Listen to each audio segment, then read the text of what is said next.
All right.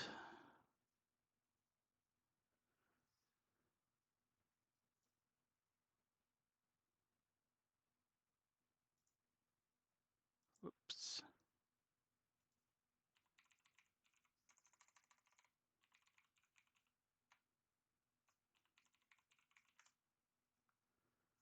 All right. Let's get going this morning. Um, so gonna switch gears a little bit and gonna start something a little bit new. I don't know what that negative sign is right there on my, hold on here. Huh. All right, so gonna get going this morning. Gonna start something new. Going to work on an older project that I was working on. Hey, what's up, Potato Ops? Hey, now we're gonna switch gears a little bit this morning. So I've got an older project that I've been working on off and on for a long time now, and it kind of has helped me um, get going with Python and stuff like that. Started about 10 years ago, and of course every time I come back and just start it from scratch. So, by the way, yeah, last week I was in London for something with my company. So, and now I'm back. I think the jet lag is gone now, so that's why I wasn't around last week. So let's go to Excalidraw here, and I'll draw up here and show everybody what it is that I'm planning on kind of starting to work on again, because I think it's time. Man, why wasn't that in dark mode? Ugh, my eyes were just like blown out of my head. Okay, so Excalidraw. Let me get signed in. Oh my gosh, Excalidraw, quit making me sign in in such a difficult way. It's because I've never signed in on this machine before. That's what I get for doing that. Okay. All right, so we want blank, a new blank drawing, start drawing. Never used if you've never used Excalidraw, it's a lot of fun. I like Excalidraw a lot. So let's make this a little bigger so we got some room. And here we go.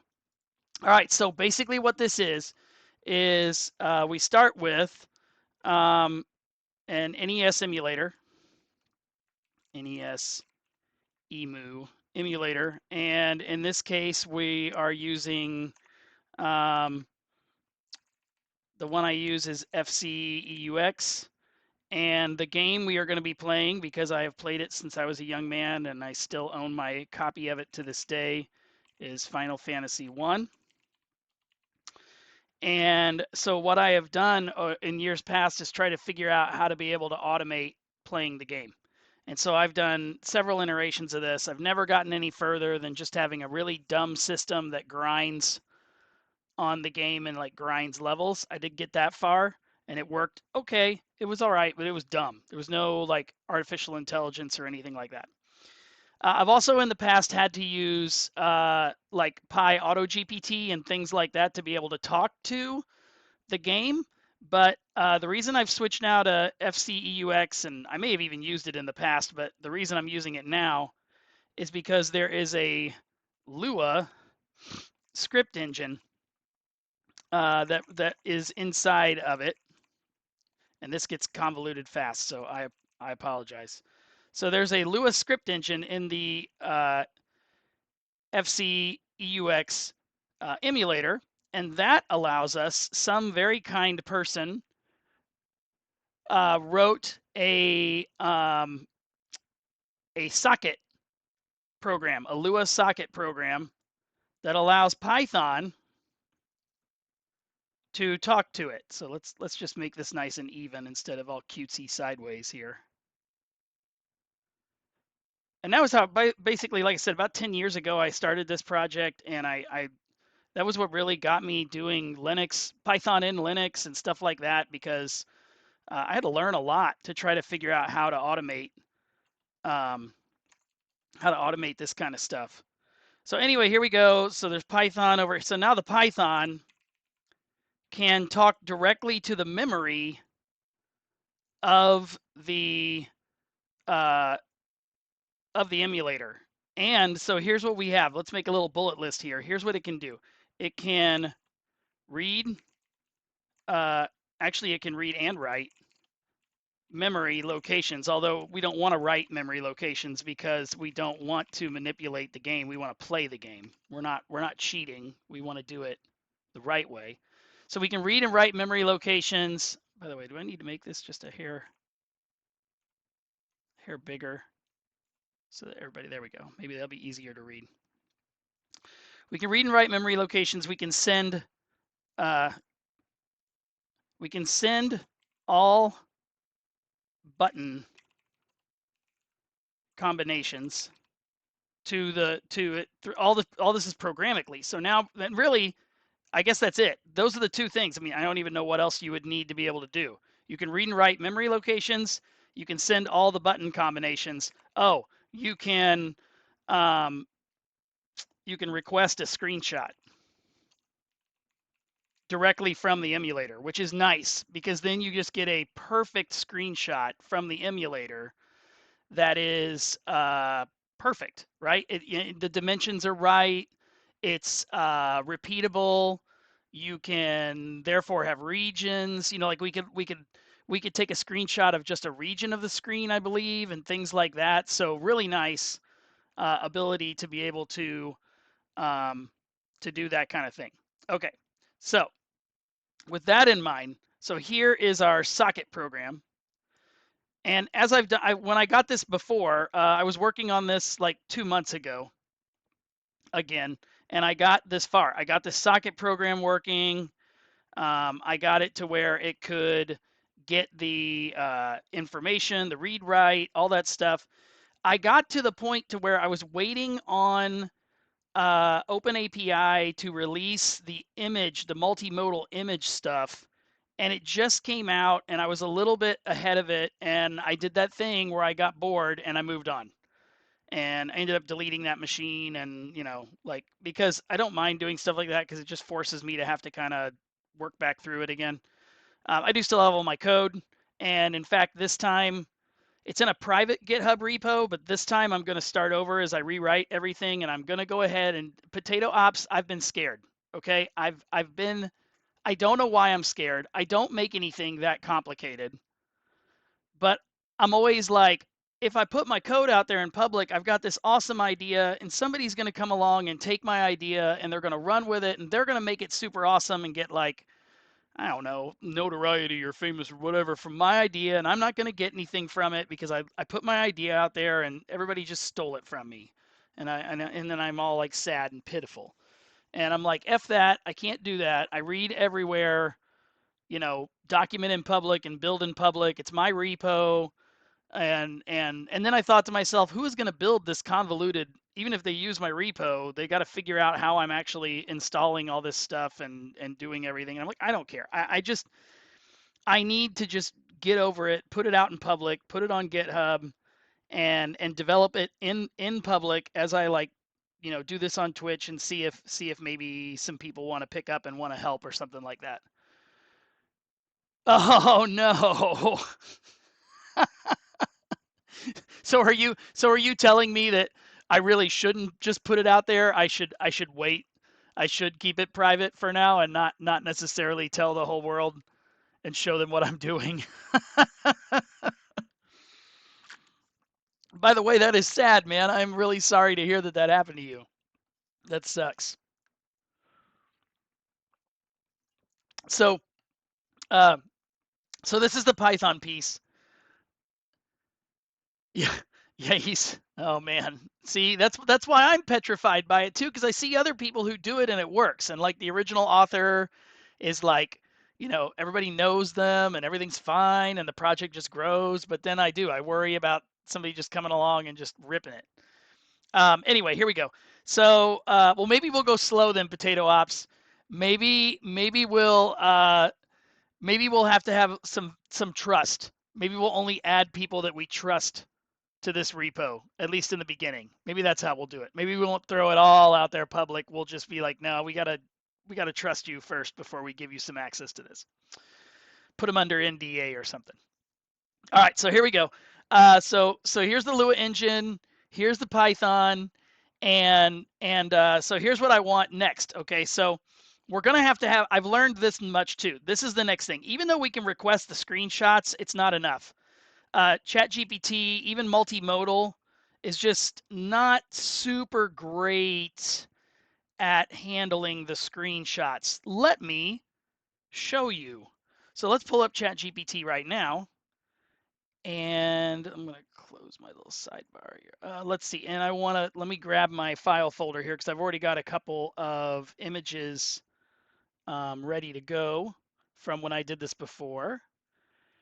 Are they? Oh, here it is right here. So here's an image of the, let me open the image first so you can, oh, did it not take that image? Why aren't you taking the image? Does that not work on a Linux machine? Do I have to actually, I guess I have to actually, on a Linux machine, I have to actually go to, why isn't desktop just coming up? There we go. So there it is, Final Fantasy Online Battle PNG, open. And let me open the image so you can actually get a look at it, a good look at it. Here it is. Okay, so here's what the image looks like. As you can see, this is just an image I grabbed offline, but it's very similar to all the images I take in the game. And you've got the names of the characters, the hit points for everybody, the possible actions, and the name of the monster you're fighting, and where the hand is, right? Like where the little pointer is pointing at. So let's ask it here. Now I'm even going to help it. You are looking at a screenshot from, oh, this is really tiny. I apologize. Sorry, new machine here. We haven't like blown things up to make sure it's Twitch accessible for everybody. You were looking at a screenshot from Final Fantasy 1 on the NES. I'm even going to tell it's a battle scene. The party is in battle, because technically if we were doing this in a system, we would be able to feed it all of this information ahead of time, right? Because we're going to know, right? We know that we're in battle. We even know the player names. We know what these options are. We know all of it. So we can like ask it things like let's just say that we're going to say, what option is the finger pointing at? That's all we're going to say. What option is the finger pointer pointing at? Okay, let's just ask it that and see if it can even handle that. What option is the finger pointer? I'm just going to say the pointer. Finger pointer might confuse it. I'm just going to say, is the pointer pointing at? I don't think I should have to tell it anything else. It should be able to be like, oh, that's a menu. Let's say this. Okay. There is a menu of options. What option is the pointer pointing at? All right, go, ChatGPT multimodal. You are so amazing. You can do this. Let's see if it can do it. Come on. Also, the latency on this is slow, which is another reason that I want to like not have to use it as much. I would like to try to, as much as possible. See, and it's wrong. The pointer of the image is indicating the magic option in the battle menu. What? How does it say that? Let's just try this. What else do you see in the image? What else do you see in the image? So we got some work to do is what I'm saying. It shows a classic battle scene from Final Fantasy. There are 4 characters, each with different class based on their sprite design. From left to right, they could represent typical roles indicated. It does say that there's an imp. One thing I really do love, though, okay, because I also have been trying this with Lava. You guys may not know it, but I built a machine since we've last been on Twitch, and the machine has an i9, 20 cores, 120 128 gig of RAM and two 3090s, each with 24 gig of RAM. So I've got a machine here that can really run some pretty beefy local LLM stuff now. And I ran Lava, which is the like open source. That's it right there, by the way. If I scoot back, that's the machine over here. It's a beautiful machine. My cat is laying in front of it to protect it. And say hi to Thora, the cat. Anyway, so the point is that Lava, the kind of open source large language model, multimodal image, thing, can't do OCR. That's what I'm trying to say. But the ChatGPT model can do OCR, and I have a feeling. I wonder if their model doesn't really do OCR. I really wonder if what's actually happening when you're on OpenAI's ChatGPT and you're using multimodal is they run it through a multi-step process. I think that they're running it through an OCR, then they pass the results of the OCR to their image model, and then allow their image model to combine the information of the OCR with their image model, which, now that I'm saying that out loud, is exactly what we're going to have to do over here. So that's what I'm saying. We're going to have to take the screenshots that come in, okay? Screenshots. And we're going to have to pass them to another system over here, because we have to give the, by the way, let's also, I don't know, I think this way. This is information, and these may change, right? This is like information. And if that's information, this is going to be our eyes, right? I'm even going to put this in quotes. This is our eyes. And so I have a feeling that what we're going to have to do over here is we're going to have to have a system that does OCR. It's going to have to lift all of the it's going to have to lift all the information off of the image, and then the next part it's going to have to do, oops, come on, there we go. It's going to have to do OCR, and then it's going to have to just do general image identification. I don't know what to call this. That got way too big. I don't know why this is so big now. I didn't mean to do that.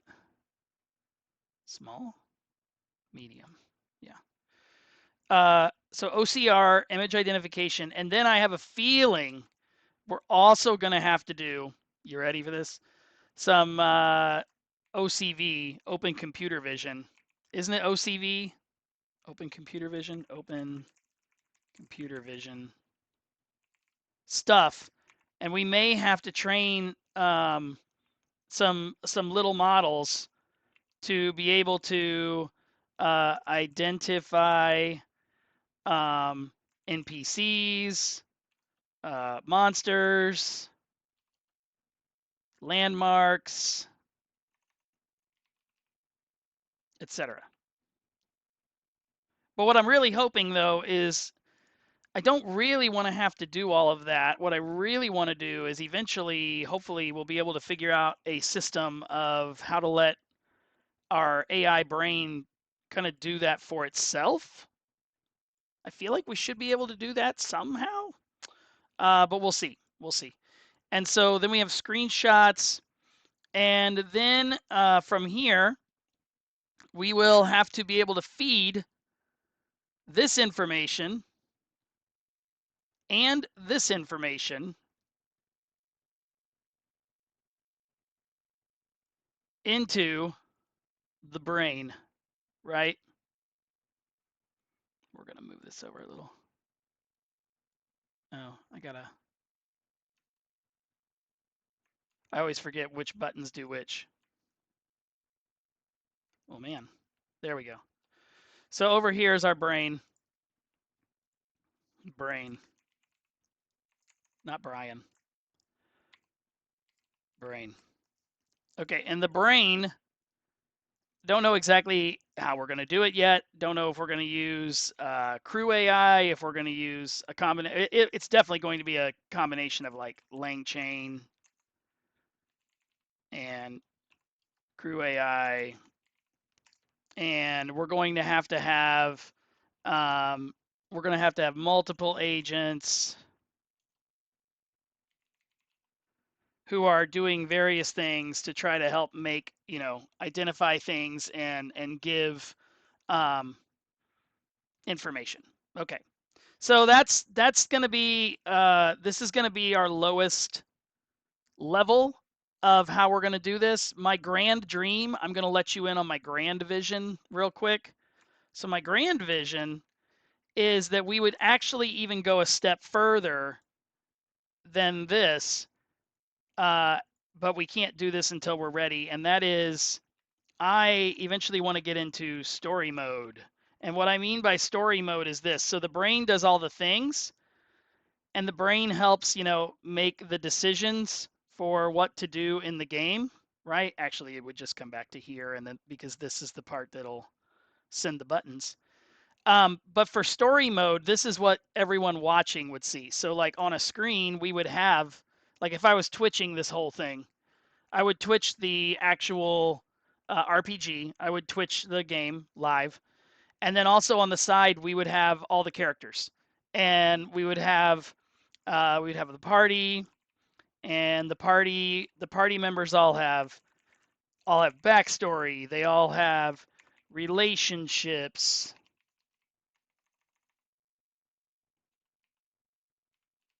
They all have motivation for why they're doing what they're doing. And it would be fun for everybody to follow along because the AI would be writing this story of this party as they play through the game. So these guys, these personalities literally think they're playing the game according to the AI. Like these are AI characters playing the game, and we are watching the drama unfold as they play. Oh, and then guess what else we could do? Not only could we have the party, we could also have some really nice, get ready. And I know I dream too big, guys. I dream way too big on this stuff. But you got to have a dream, right? So then the other thing we can do is we can have some, and I've been doing that. I've been trying this out. It's really nice. I know this is possible. Some comfy UI, right? And we could do, like scenes from the party, right? Battle scenes, scenes where they're doing dialogue. I mean, fun stuff like that. You could really, really make this a lot of fun. Like, not only is this AI like playing the game in a dumb way, but it's taking all the events from the game and doing an entertaining story as the game is going, and is even creating images of what is happening, like post battle. Like post battle, you get an image of them fighting the imp, and you get like a campfire scene of them talking about what happened that day or something later on, right? Um, that would be awesome. I would love that. I would think that would be a great thing to do. And Comfy UI has the ability now to be able to do, what did they call that? Dang it, I'm trying to remember what it was called. Anyway, so there's a feature, a workflow that people have where you're able to take the same character and use create different scenes, right? But it uses the same character, so it replaces character replacement, I think is what they just called the workflow. And so you have a picture, and so we could say, hey, create a battle scene, and then in the workflow after it creates the battle scene, say now replace the person in the battle scene with one of the characters. And then that way you get consistent character look to all of your images. Like it always looks like the same characters. And so it wouldn't be like, because I know that's what everybody's saying. They're like, oh, well, yeah, you could create images, but the characters are going to look different every time because it's being AI generated. Not if you use Comfy UI and you use the character replacement and you actually tell it, no, you need to create the image and then replace the face and the body with this other character that we already know about. Okay. So now I have explained to you this extremely long and complicated dream that I have, and we're going to start our baby steps to work on this, and it will have to be baby steps because this is a lot. This is really ambitious, but I think that if we take it slow, I think what we can do is we can start to get everything working. First thing I need to do is get my Final Fantasy back up. The next thing we need to do is get this socket, Lua socket, working again. And then we're going to rebuild this Python from scratch because I had it built, and we'll steal a lot from it, but we need to rebuild this thing because it was getting really convoluted, and I needed to refactor it out and make it work correctly. I was also having some issues with buttons when I was in battle. So when we were in battle, it was doing weird button things. So that was weird. Okay, so with that in mind, let's go ahead and we'll get started here. So the first thing I want to do that I have to always do is, so we're gonna start the emulator, and we're going to load the game. So let's load the ROM, open ROM. It's right there on the desktop. We're gonna open it. Okay, and now we're going to hit a new game. So we have to, oh, dang it. I don't even know what the keys are. Because I always do it through the emulator, so I don't even know what they are. Let's look here and see. Options, gamepad config. Hey, by the way, if anybody knows, I would really prefer if I didn't have to do the key presses through the socket. I would prefer not to do that. I would prefer to do the key presses through a Python controller emulator, and I have not found a good one yet. I can't believe that no one has a little Python class or Python library that emulates a controller coming into this guy. It's just USB. I feel like I've seen something close, but I've never seen anything like correct or done. Like, I don't know. I just haven't. Um, So if anyone knows anything like that, we're going to go look again because I always look every time I do this in hoping that somebody has done that. But that would be better in my opinion. In my opinion, if we had a direct like USB, like it faked a USB connection and just sent direct USB device button presses, and this thing was like, oh, you're a game, like that would work. Um, The only other thing, yeah, see, it has console port 1. We could try to figure this out, but there's got to be a way to do it. There has to be a way to be able to do that. But anyway, let me see here. I got to see. I'm going to change these letters because they never make any sense to me why they're the letters. So let's make. Okay, so that's okay. Up, down, left, right. We'll leave that. F and D. Okay, so F and D are A and B. S is select. Okay, and start is return. Okay, so let's see if I can actually S is select. Oh, there's the respond rate. I do want the respond rate to be higher. We need a new game. Okay, and we're gonna have a fighter. Oh dang, what did I name my fighter? I had a great name for this guy. Let's go to my VS Code and we'll see what. Sorry, this part's going to be slightly boring because we're going to. Now this is all my old code. See, I worked on this a lot. I had a lot of stuff going here. So we will be able to get it. Oh, here's my personas. Look, I've even got all my personas written out for the Lou, Vega, Xavier, and Q. Those are my 4 party members that I've got backstories already ready to go. So we're gonna make our party here. Okay, so fighter. We're gonna name him Lou with 2 L's. Lou. Whoop, not that L. Oh no. Oh, there we go. Good. Lou. Okay. Select. Enter. How do I don't remember how to finish it. Oh, just one more. Okay. And then we have a second fighter. And the second fighter is going to be named Vega.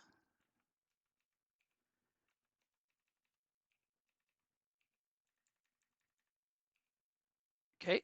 And then oh, I made him a thief. No. Oh my gosh, I'm messing this up so bad. Okay. Ah. Well, at least it let me go back. All right. All right. Lou. Oh yeah.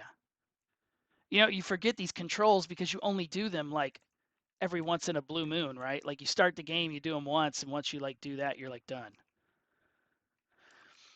Vega.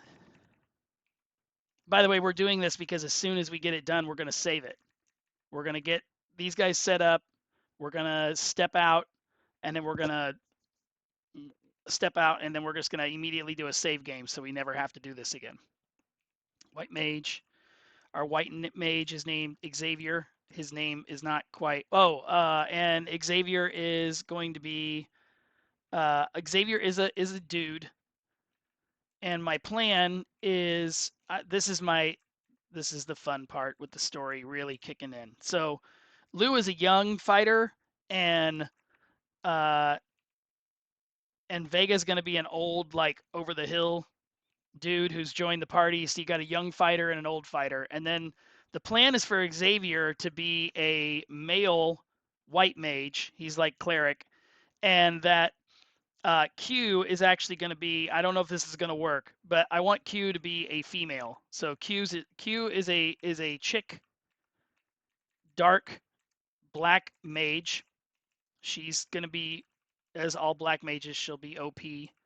And then what I really want is for them to kind of like be very weary of each other in the beginning, because the black mage and the white mage, they have different magics. They don't really like respect each other. They don't really get along. And then what I want is I want to be able to somehow explain to the AI that these two are going to start to become friends and start becoming romantic as the game goes on.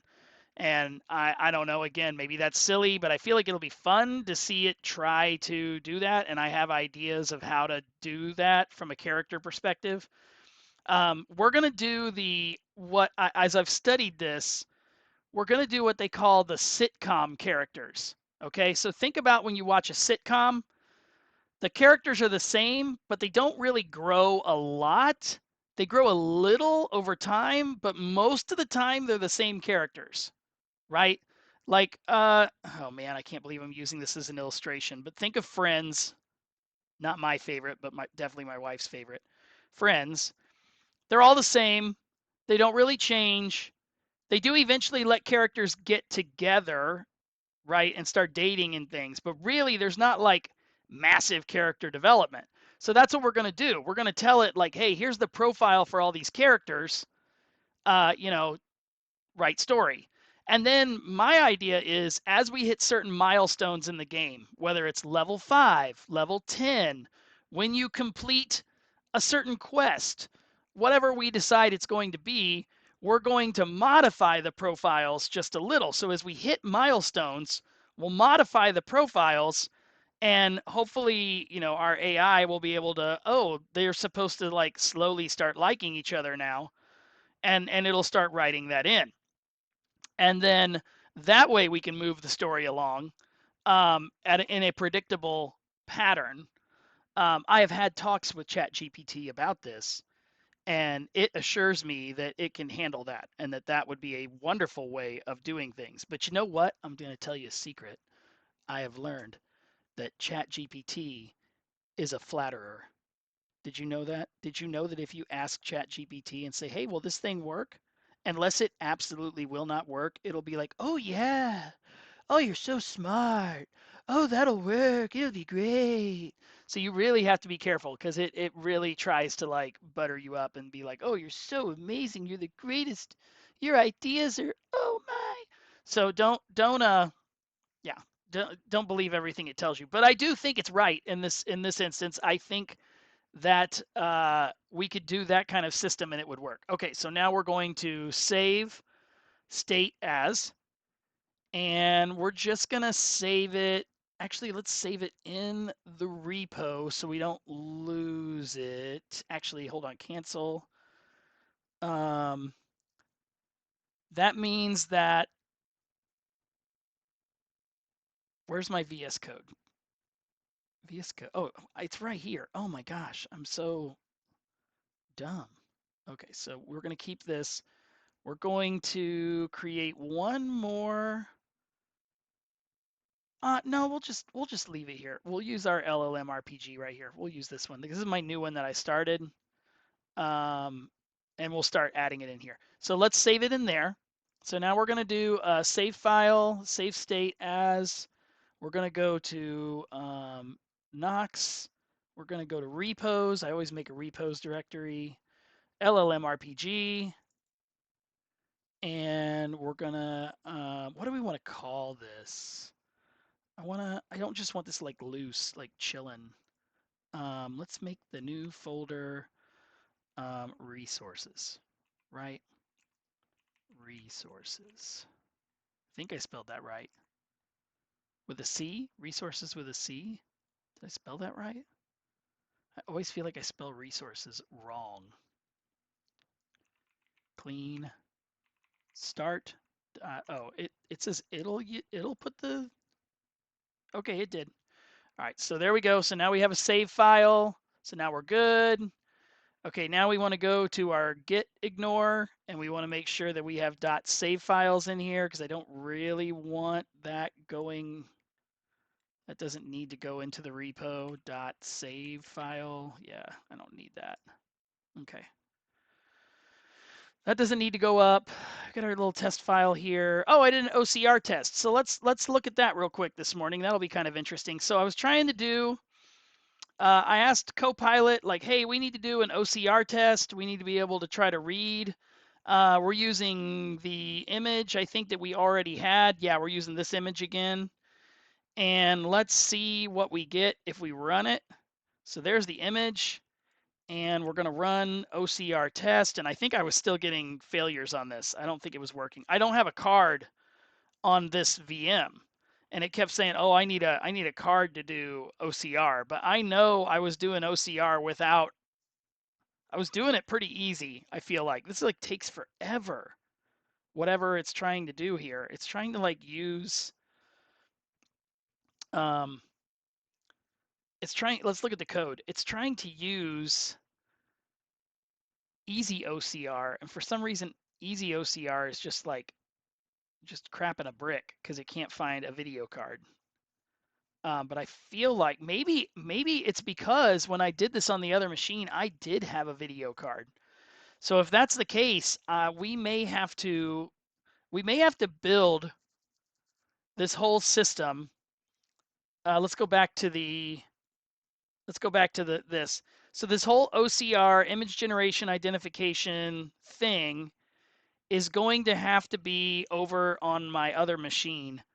And I'll show you the other machine real quick because maybe you'll think that's fun too. Okay, so we have another machine and its name is Sage. So let's SSH over to actually we want to do SSH copy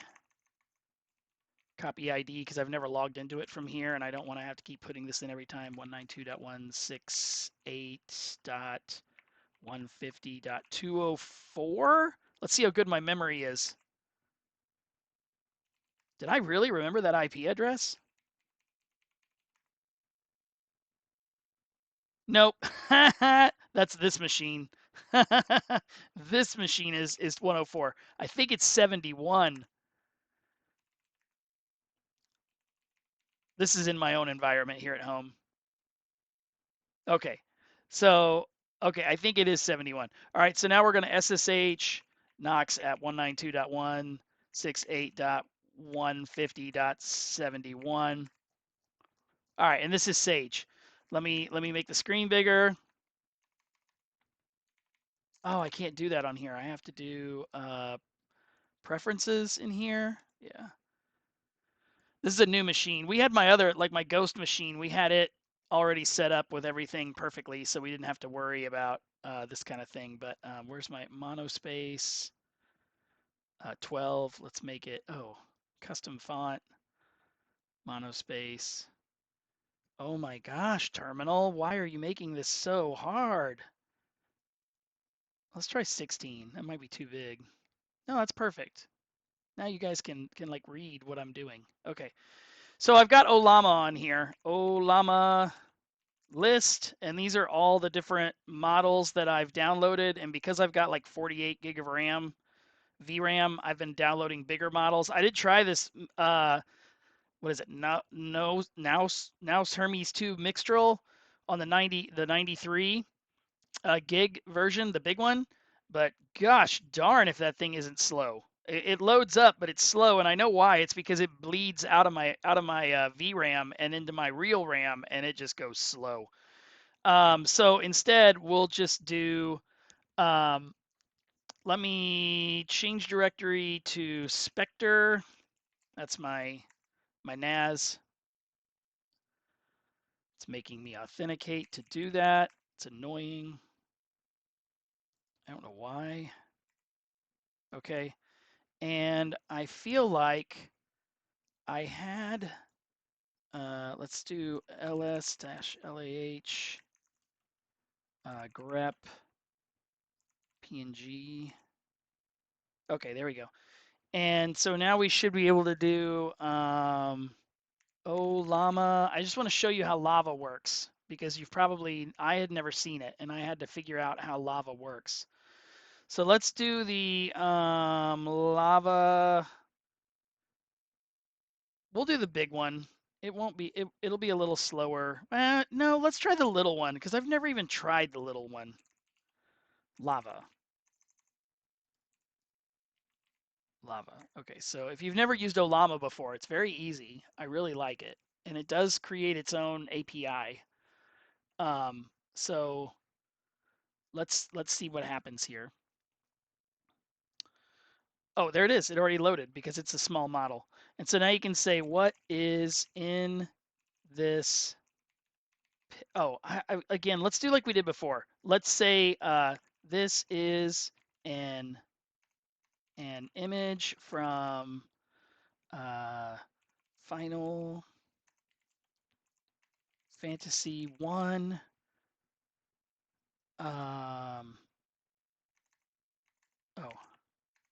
For the NES, it is a battle scene.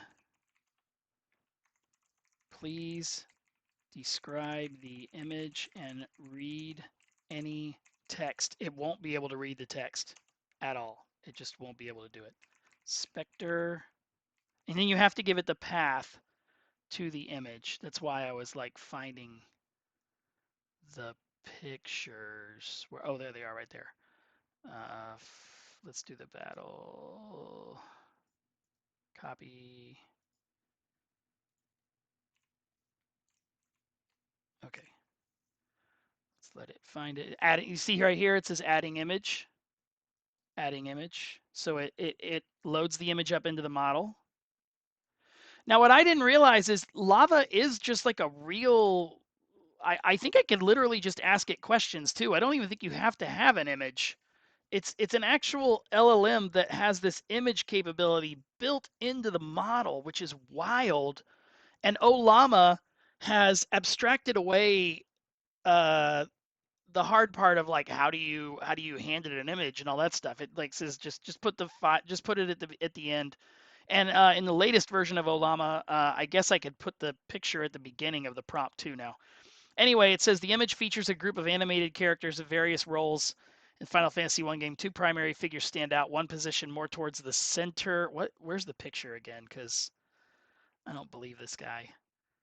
I want us to be able to look at the picture while we're doing this so that we can like just see just how bad it's doing. All right, so there's the picture. And here is its response, right?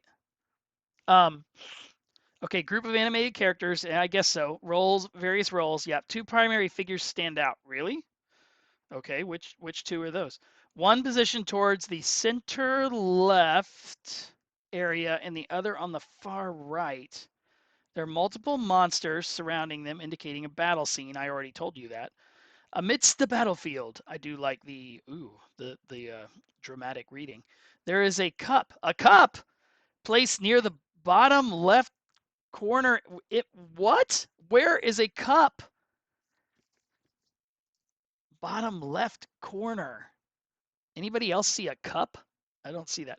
The characters and their respective positions take a dynamic environment that evokes the excitement and action typically experienced in video games like Final Fantasy 1.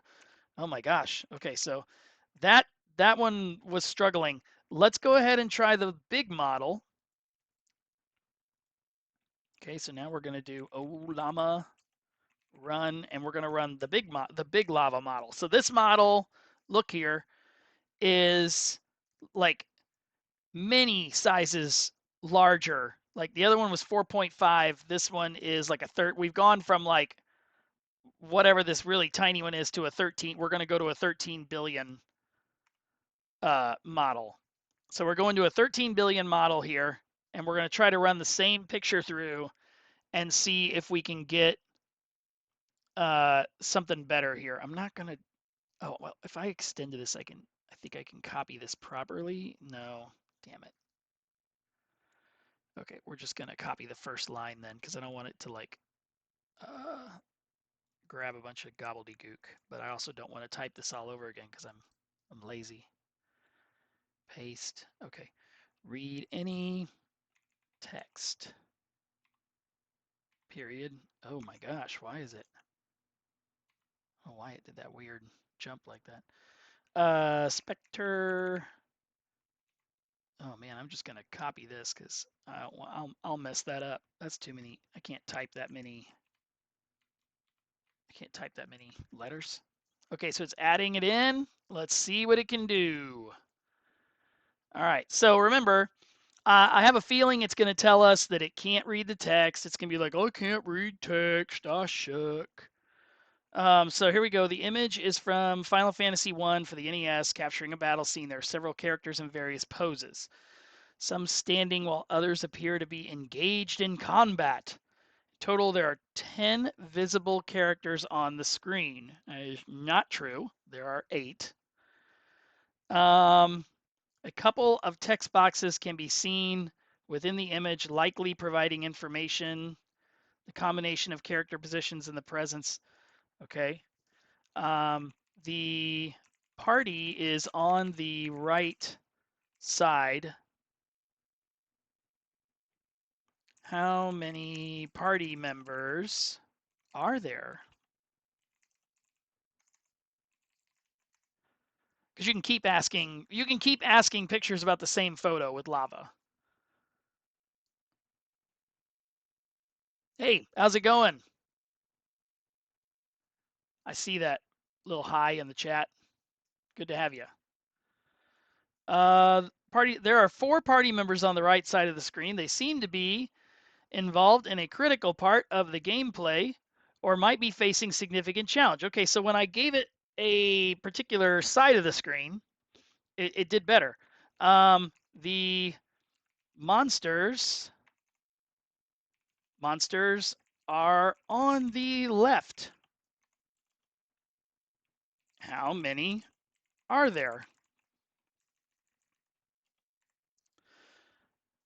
By the way, no, I'm not doing a Try Hack Me room today. Today I am just working on some straight up LLM goodness. So this is a local model called Lava that allows you to like parse images, and we're working on some other like LLMs, and it's a long story. It's a long story, but we're working on some fun AI stuff today. We'll leave it at that for now.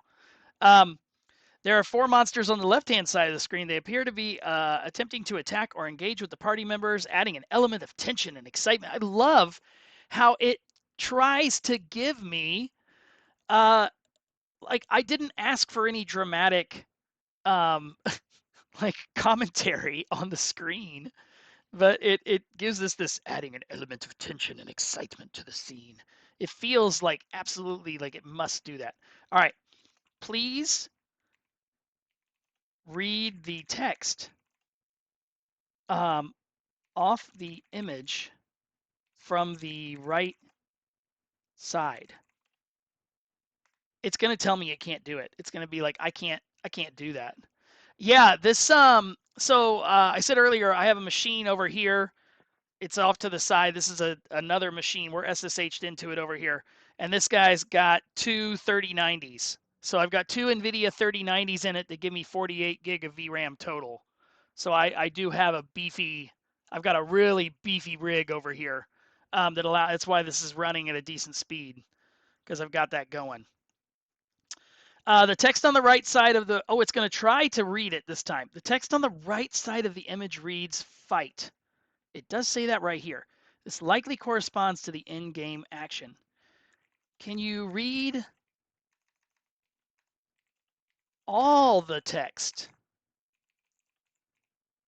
from the image? Oh, I didn't type that right, but let's see. Yeah, it is a monster. I started with one 3090 before Christmas, and one of my machines died, and I talked my wife into letting me upgrade, and I may have got a little too much so that I could upgrade this machine too. Shh. While I can read the text within the image, there might be some text that is too small or obscured to clarity. However, I will do my best to provide the relevant information based on what I see in the image. But you didn't. I'm going to be snarky here and see if it understands. Okay, so what is the text? Going to be snarky with it. I don't know why it didn't just tell me what it's like, yes, I'll do my best, and then gives me no response whatsoever. So you can see what I mean. For those of you who just joined, what we're coming to the conclusion of is if we actually want to give eyes and create eyes so that the LLM can see what's happening as we play the game, because by the way, over here is the real emulator and we have the real game up. We're going to have to create an entire, yeah, as previously mentioned, the text on the right side of the image reads fight. This is likely related to an in-game. Yeah, that's all I can read. We're going to have to create this OCR kind of thing. So we're going to have a whole subsystem that when we make a screenshot, we send the screenshot to the subsystem. It's going to have to OCR. If you don't know what OCR is, that's I'll even put that in here for those that don't know. Reading text from images. That's what OCR is. So it'll have to we'll have to send the screenshots to our eyes. We'll have to read the text from the images. Then we can use Lava. So I have a feeling at that point we could use Lava maybe to help us. If not, we can send it to OpenAI's multimodal. But you know, we have to pay for that. Well, I have to pay for that. But we'll see. And then we could also look into how hard it would be to start making some open computer vision models that are able to identify things, which if you think about it, the models shouldn't be that hard to build because everything is the same. It's not like when you're trying to build a model for real world stuff. When you're building a model for real world images, I mean, you have to give it like hundreds and thousands of images for it to be able to make, you know, identify things. But in our case, we're going to be able to take screenshots from inside here. Like this guy lets us take a screenshot. I don't know where it's at in the menu, but I can do it. There it is. So it takes a screenshot, and when it takes the screenshot, I don't remember where it saves it at. But the point is that when it takes it, it's perfect. It starts like 0, is this corner, and it takes the screenshot to this corner, and it's predictable. So if we take screenshots of regions, we take screenshots of different pieces, everything looks very similar. And so it starts becoming easy for an OCR model to, oh, this is our hero. We know what he looks like and we'll see him all the time. So that becomes easy. Or this is what a town looks like, because I think the game uses the same town icon throughout the entire game. So that helps, right? And it uses the same dock icon, and the trees are always the same. Like we could get some stuff going to where it's able to kind of tell where it's at. One of the other really huge things is I mentioned earlier that we can read and write memory locations.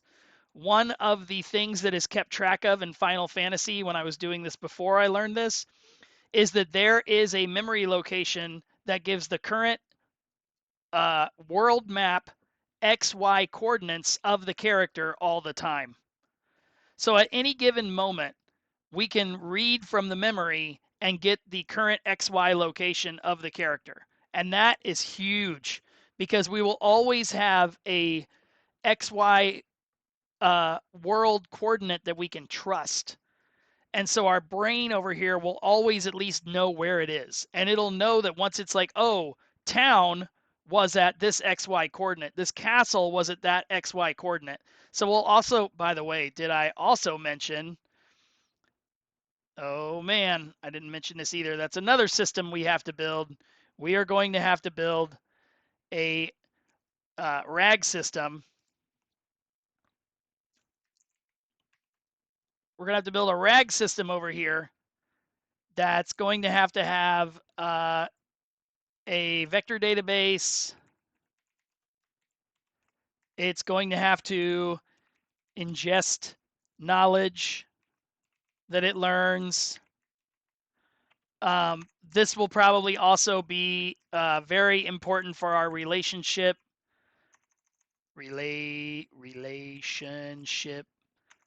story part of what we're doing. Yeah, so we're gonna have to have all of this too, and this is going to have to be like a two-way street between this right here to be able to help the brain make decisions. So we're also going to have to learn about RAG too as we do this, so that we can store data that we're finding. So exciting times. All of this just to try to get some AI to play an RPG, right? But man, if we aren't learning a ton of crap while we're doing it, right? So with that, let me see how much time I've got left this morning. I've got maybe another half hour here. So this is what we're going to just start into now. So for now, we're going to start into, we need to get that Lua script working again. So let me, we're in our Visual Studio Code now. So the first thing we're going to do, let's go to our diagram here, is we're going to work on this socket right here. So we've got to get this socket going between the Lua script engine and our Python. So we've got to get this socket program ready to go. So to do that, we're going to go to our Visual Studio Code and go to my old repo where I was working on this before and see where I stored that. I have Lua files here. This is my Lua listener. Okay, this must be the one I hope this is the one I was using because I modified it a little bit to make it work better, and I really hope this is the modified version that I made because I actually added some things to it. So let's copy this guy. Let's do the same thing down here. Let's make a new folder. I have resources already now this time around. So this time I'm gonna do a new folder. We're gonna name it Lua scripts. There may only be one, but I don't know what this JSON Lua is. What's this one? What was this one? Do I have to have both of these? It looks like I do. Looks like they call each other. All right, let's move them both over. So we're going to copy these, and we're going to go over to our Lua script, and we're going to paste them. Okay, so now we have Lua scripts. Now let's go to our emulator, and let's go to File and load Lua script. By the way, OMG, you guys have no idea the rabbit holes I had to go down a couple months ago just to figure all this out. Oh my gosh, it took forever. But I finally got it figured out. So now we're just going to be able to kind of skip through a lot of that pain, a lot of pain that I had to go through to get these things working. What? Oh, is that not it? What? Why isn't it there? It's not a Lua file? It's right. What? Oh, I didn't copy them to the right place. What a moron. What an idiot. Hold on. Let me delete these. I don't need these. Delete. How did I do that? All right, let's try it again. Copy. Lua scripts. Paste. Okay, how did that happen? Okay, and there they are. Lua listener. Okay, so we're gonna load that. And it's there. Okay, so the reason, oh, I did start. Nice. What? Lua listener, no field package preload, no file. Oh, it's trying to load. Okay, so I can't run it from here. I need to run it from user share Lua. Okay, okay. Oh man, you may have to go through the rabbit hole pain with me. We may have to, let's cancel this. Let's close that and let's reopen it again. And I hope it actually gives us the right. Oh, damn. It's not giving us the. Okay, so we've got to go. It was actually in user share Lua.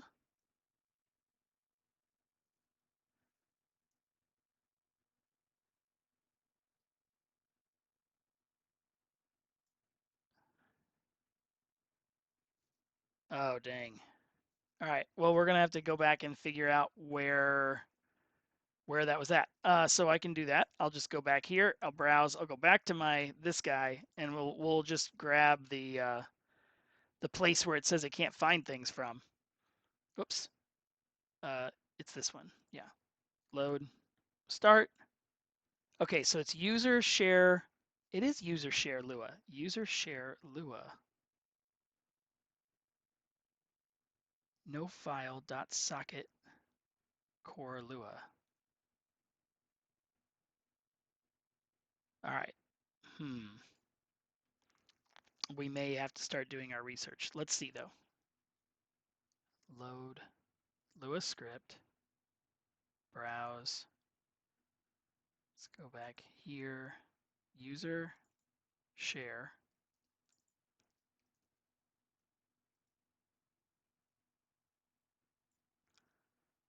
Am I just crazy? Where's the Lua? All right, well, we're gonna have to do a little research then, because I don't know where. I guess I don't remember how I had this working before. So you're gonna go down the rabbit hole with me. Here we go. Let's not do that. Let's do the. I want to check one thing real fast before we do it though. I want to go over to here to terminal. I want to open a new tab while we're here, and I want to go to user share. What? Oh, yeah.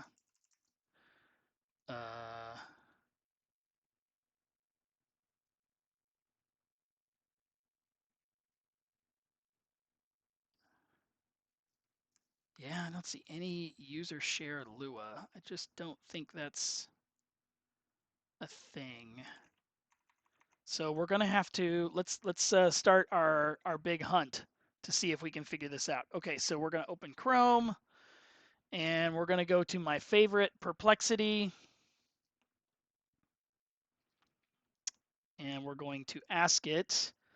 I need to find the Lua socket script for FCEUX.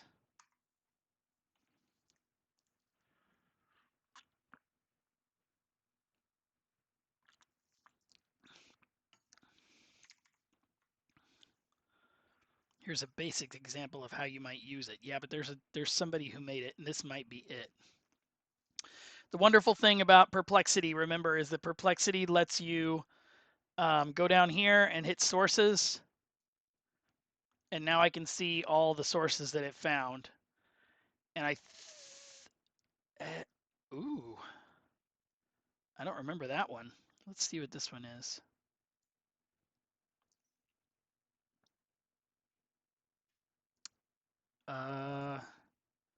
Script that makes NES emulator remote controlled and server that can send commands to, I think this is the project I used. Okay, so we're gonna have to go back through this again and figure out how to get this working.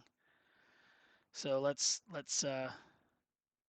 oh yeah, and I think this guy uses, I remember now, this guy uses a Jupyter notebook, and I had to convert it from the Jupyter notebook to real Python.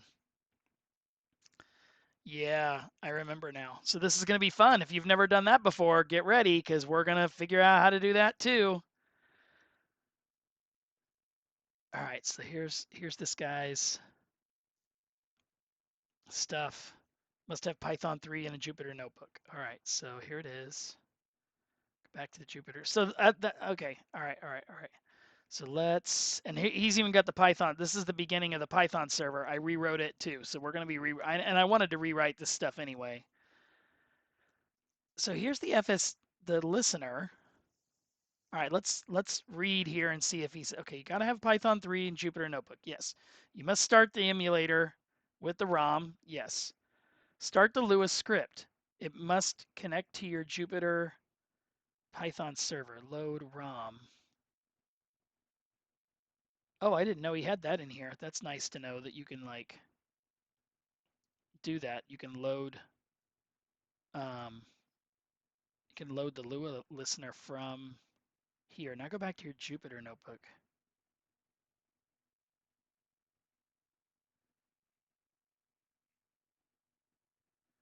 Am I just freaking out? Does it not, because the way he's running it, he's just running it without all that stuff. So do you not, even though I'm getting those errors, maybe that's just, no, it's dying. It's not running because it would say it was listening. Socket core not found.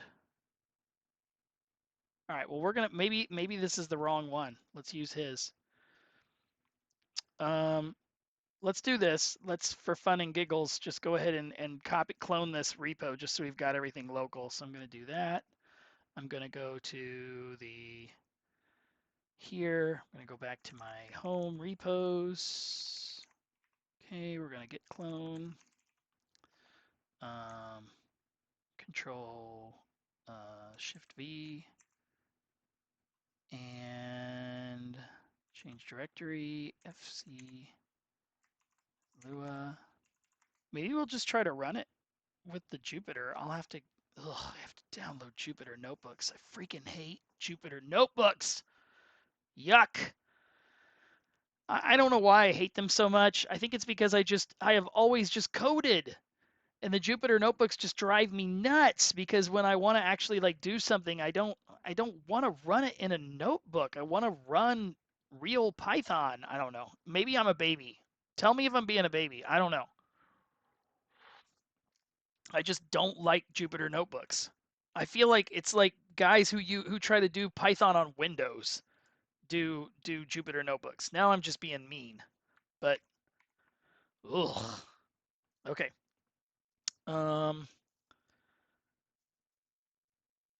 Open this notebook and run the first cell. Now you must run the emulator. Okay.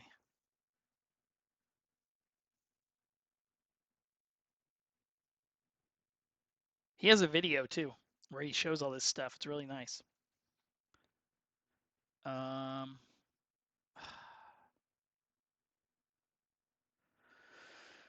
Ugh, I don't really want to set that up. Okay, so let's just try to copy this. Let's do like I did last time, and let's just see if we can convert this to real Python.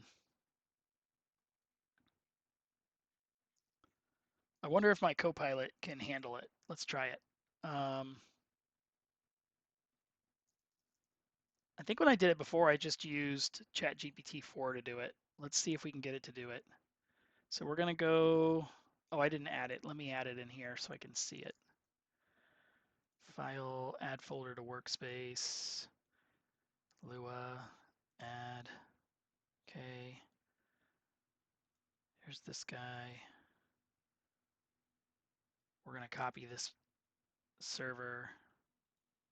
We're actually going to go ahead and just move that up here for now.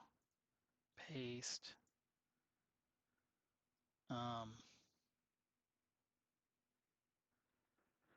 Weird. So why does he need, so there, he does have just a regular Python server. So I should just be able to run this. Let me try to just run this real quick, just to see if I can get it going here. Change directory,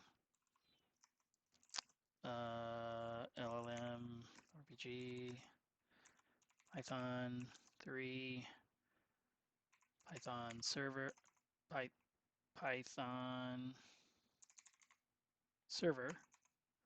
Okay. Oh, what? What?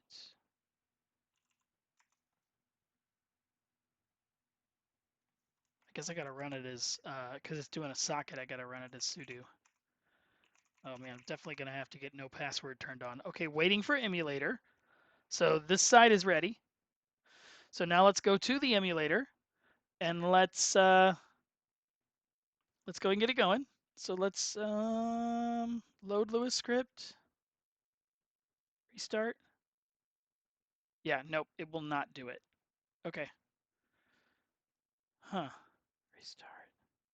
Yeah. Okay, so mine's not gonna work. It's definitely gonna have to try to figure out how to use his. So let's get in here and let's see here. He's got his Lua server here. I don't know if his is trying to like call a bunch of stuff.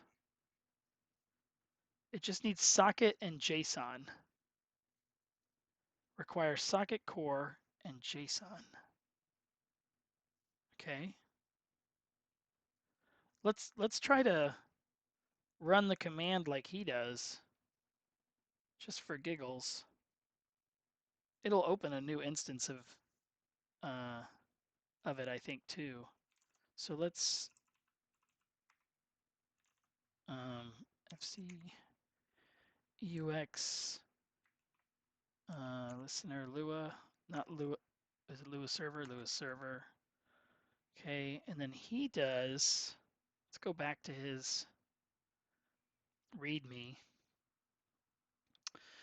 In his README, he says that we should run, oh, he didn't have that in here. He had it in his article. Here we go.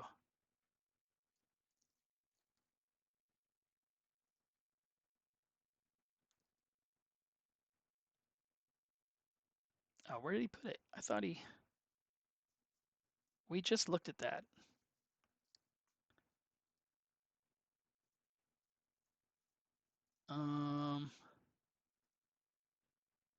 Lua socket.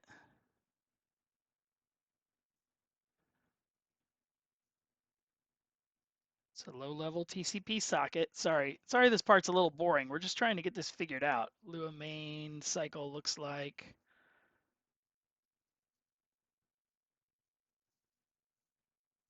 Okay.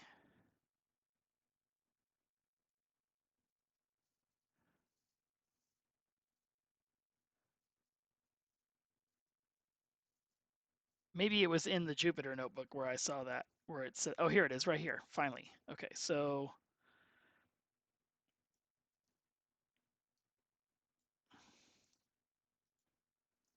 except we're not going to run that. We're going to run, I don't know if I'm going to have to give the full, I'm probably going to have to give the full path for the, which is fine. Oh, let's go to our VS Code and try it. VS Code. Probably shouldn't be trying to run it from the terminal in here because the terminal in here won't. Whoops, Lua, and then we should do desktop, and then it's Final Fantasy 1. Okay. What? It won't. Oh, it's not. Oh, he is running this on Windows. Freaking Windows. Okay, so it opened up, but it did not. Absolutely did not open though. So let's, I don't know. Let's not do that then. I've already got another instance of. So that did not work exactly right. Let's go to. We've already got an instance open over here. Okay. Oh gosh, I'm like trying to figure out if I want to do that Jupyter notebook. I don't want to do that. Are we going to actually have to read things to get this working? I think we are.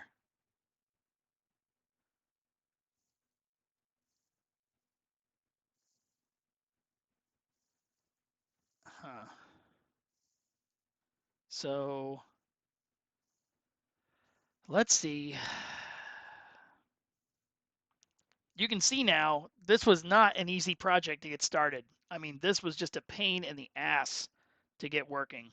I was really hoping I would remember a little more about it, but I think it was such a pain in the ass that I on purpose tried to forget it. But we're going to get it.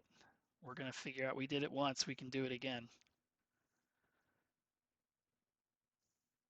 Let me go back to the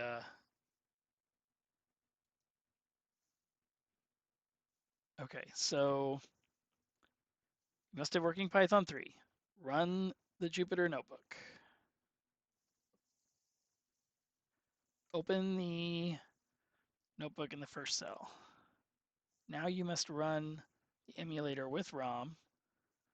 Next, start the Lua script. It must connect to running Jupyter Python server. I run an emulator, load the ROM. Okay. I'm going to try to run. We haven't actually tried to run the Lua script from his repo yet. So let's try that. So let's load Lua script. Let's browse. Let's go up.